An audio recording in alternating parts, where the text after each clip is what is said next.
Good morning. I wanted to touch on a couple of things that has been a really big deal on blogs and in the news lately. Obviously, it's other people's personal life that's been being talked about on on big platforms. Um, Domestic violence, sexual assault and abuse, and violence against women. Now, intimate partner violence is actually a public health issue. This is not something new. This is not something someone just decided to come up with. Intimate partner violence is actually a public health issue, and it can impact your long-term health opportunities and well-being. And it doesn't just happen to women. Intimate partner violence is abuse or aggressiveness that takes place in relationships and can be against a man or a woman. It can be physical, sexual violence, stalking, and psychological aggression. And 41% of women and 26% of men experience some sort of contact, sexual violence, physical violence, or stalking by intimate partner. And it also happens to children. About 16 million women and 11 million men have reported that they experience sexual assault, physical violence, or stalking in an intimate partner relationship before they ever turned 18. And of course, there's so many things that, you know, impacts that and makes you at risk to experience that. And it's, coming from marginalized communities, coming from a low income household, having been in a household that was had physical violence and abusive in nature, being physically disciplined at a child as a child. There's so many different factors that contribute to that. Having low self-esteem, showing delinquent behavior as a child, heavy alcohol or drug abuse, and being antisocial. And I'm not reading all of them. It's a ton of things that can contribute to that. But I really want to talk about, because people are complaining, why didn't so and so go to the police and this and that. And so I want to share a couple of stories with you. So my first experience with intimate partner violence was at the age of 16. First boyfriend, thought I was in love. um, I was hanging out with some girlfriends, and he didn't like me being at the place I was at. And he saw me, I didn't see him, and he proceeded to call me out my name. And, at that age, I believe I didn't know that you shouldn't be disrespectful towards anyone so that you can save yourself. And I just only knew response. So he called me out my name. I called him out his name. We began to argue and, share explicits with each other. He threw a barbecue grill at me. I threw a lamp at him, and then he proceeded to drag me down the street. So, probably about 500 feet, he dragged me down the street by my hair, ripping my cornrows out my hair, and then we proceeded to just tussle in the street. And at 16, coming from the environment that I came from, I didn't realize that this was intimate partner violence. I didn't realize that being raised in the community and the family that I was raised in, where physical violence was normal. And not saying I came from a bad family, but people fought. Physical violence was not frowned upon. And so, us fighting and tussling in the street, I knew I had to give it my all. I knew I had to try to beat him up, and I didn't look at it as me being physically abused at the time. I just knew that, okay, you put your hands on me, I'm about to take it to you. And at 16 years old, going to school the next day and everybody talking about, like, oh, you and so fought. It wasn't something that I was ashamed of. When they were saying, oh, we saw his neck and what you did, it was actually something I was proud of. Unfortunately, in a lot of our communities, you know, because of the environment, we don't look down upon physical violence, unfortunately. But when you know better, you do better. And so as I got older and I learned more, I knew that violence against anyone was never okay. But because of one's environment, they're more apt to, even if they're not the person that's being physically violent, if it's happening to them, they're more apt to have it happen to them. So, that happened to me at 16. I go on to college at 18. My first boyfriend in college, we were also very physically violent towards one another. And again, it wasn't just him. He, obviously, I fought back, but he'll put his hands on me. I'll put my hands back on him, and we'll be tussling. But again, at that time, I'm 18. I don't know better. I don't know that a man putting his hands on me is not okay. I knew, I was always told growing up, you better not come home and somebody beat you up.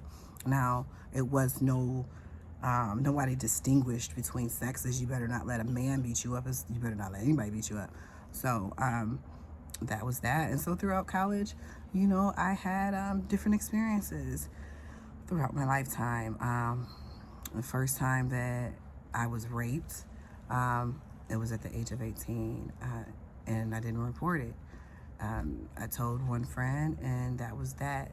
The next time I was raped, I finally went to the hospital, but when they told me that they were going to call the police, I left.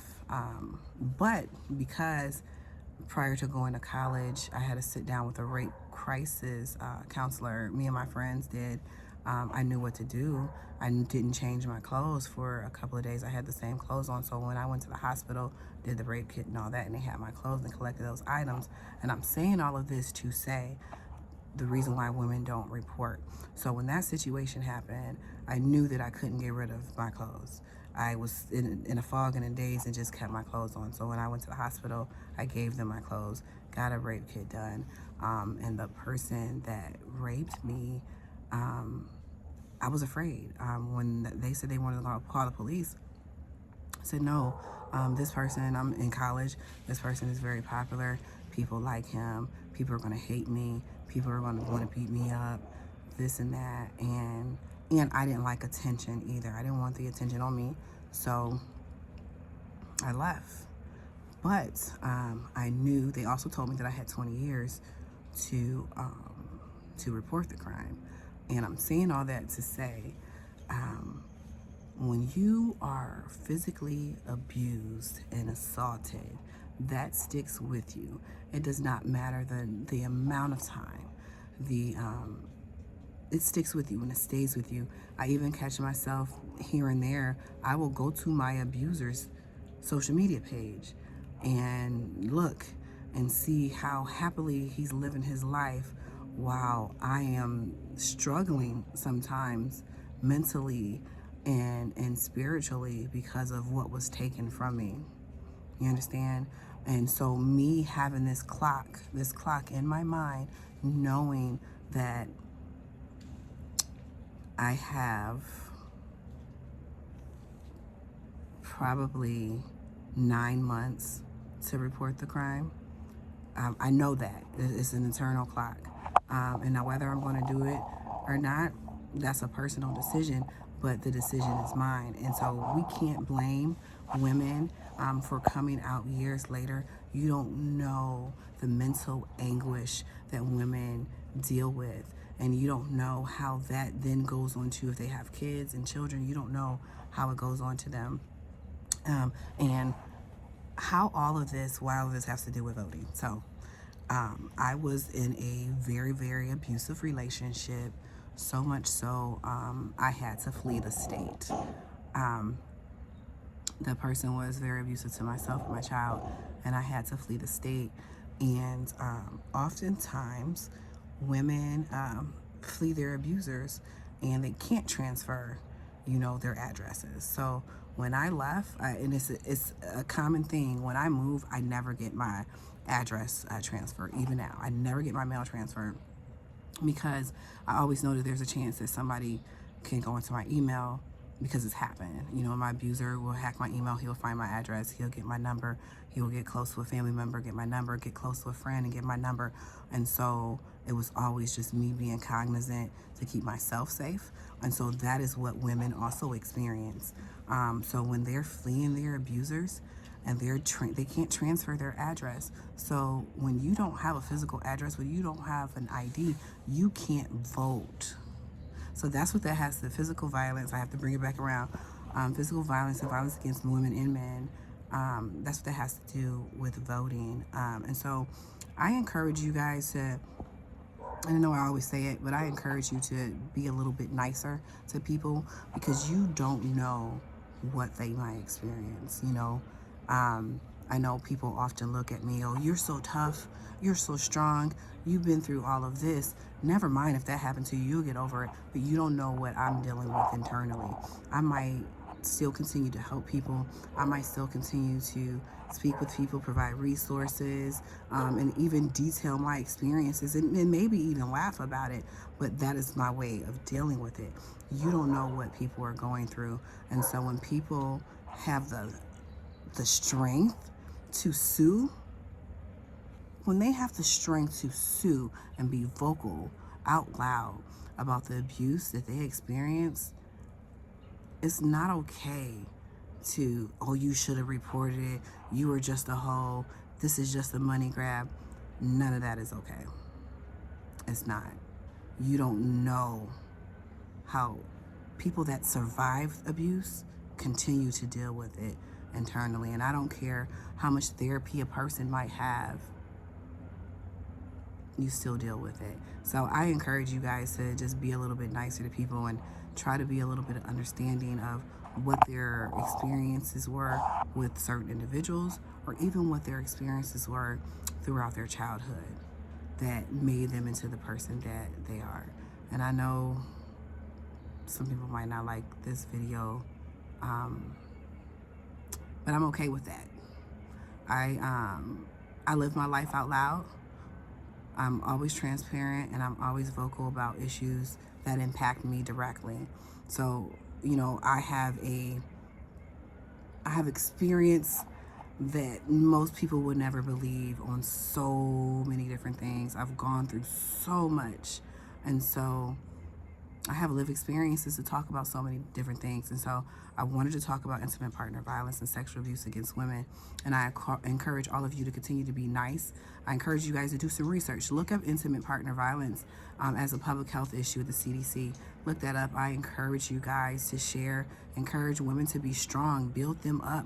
When they want to report a crime, encourage them to. But if they don't force them to. They would do that in their own time if they want to. All right. You guys have a good one.